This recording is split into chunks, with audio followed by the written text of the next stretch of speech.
This is the story of the Arabian Nights.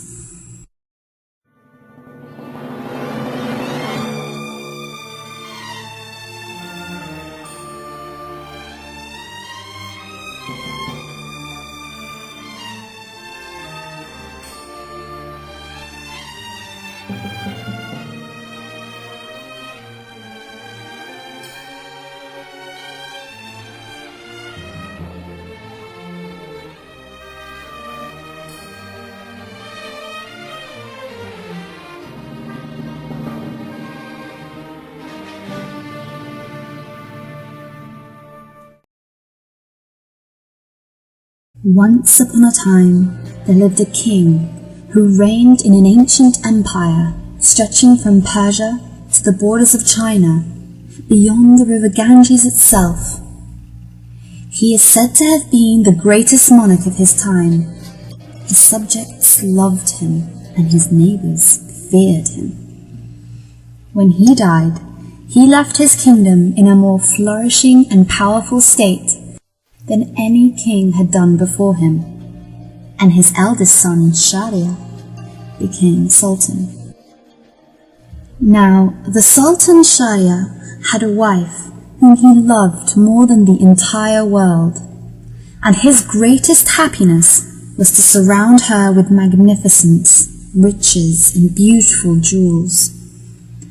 It was therefore with innermost shame and sorrow that after several years he discovered that she had been entirely deceiving him, and that her behavior was so bad that he felt himself obliged to put her to death.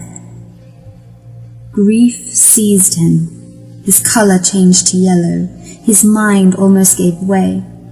Then he declared that he was quite sure that deep down all women were as wicked as the Sultana, and the fewer the world contained, the better.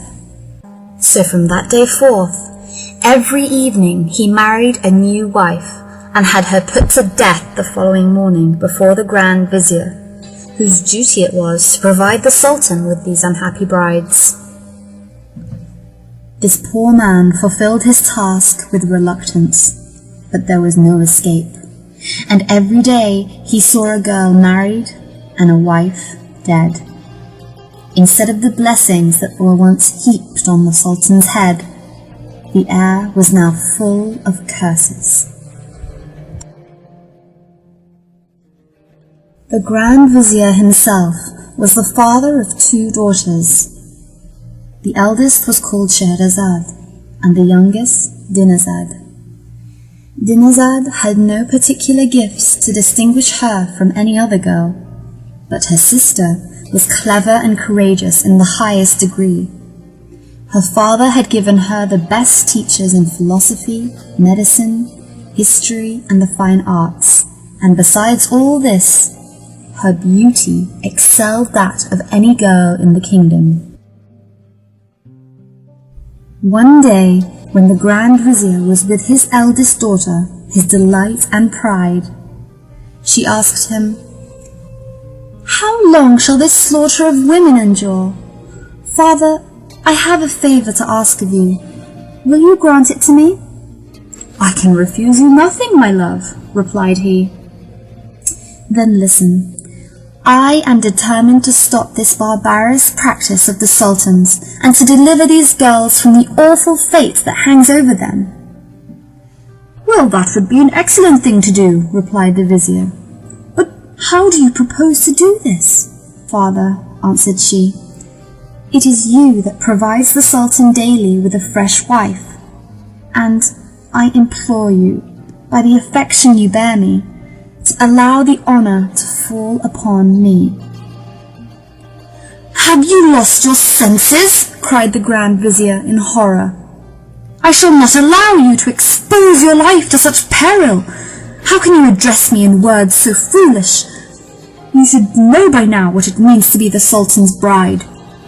"Yes, my father, but I am not afraid. If I fail, my death shall be that of honor. And if I succeed, well, I will have done a great service to my country." "It is no use arguing," claimed the Grand Vizier. "I shall never consent to this. If the Sultan were to order me to plunge a dagger into my daughter's heart, you cannot throw away your life like this." But Scheherazade completely refused to heed her father's words, and at length, in despair, the Grand Vizier had no option but to give way, and thus told the Sultan the following evening that he will bring him Scheherazade. Meanwhile, Scheherazade went to prepare herself for the marriage and called for her sister Dinazad. When they were alone, Scheherazade addressed her thus: "My dear sister, I need your help in a very important affair. My father will take me to the palace to celebrate my marriage with the Sultan.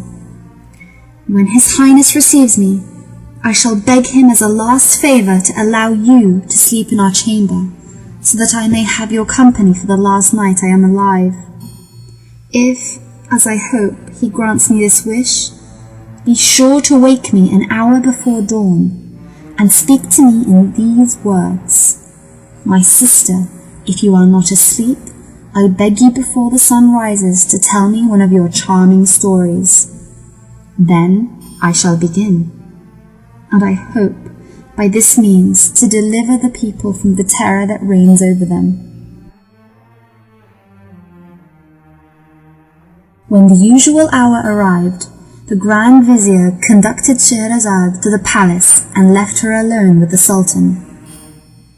The Sultan bade her raise her veil and was amazed at her beauty. But seeing her eyes full of tears, he asked her what the matter was. "Sire," replied Scheherazade, "I have a sister who loves me as tenderly as I love her. Grant me the favour of allowing her to sleep this night in the same room, as it's the last we shall be together." At this, the Sultan consented, and Dinazad was sent for. An hour before daybreak, Dinazad awoke and exclaimed, as she had promised, "My sister, if you are not asleep, I pray you tell me one of your charming stories. It is the last time I shall have the pleasure of hearing you." Scheherazade did not answer her sister, but turned to the Sultan for his consent. When he gave it, Scheherazade rejoiced, and thus, on the first night of 1,001 nights, she began.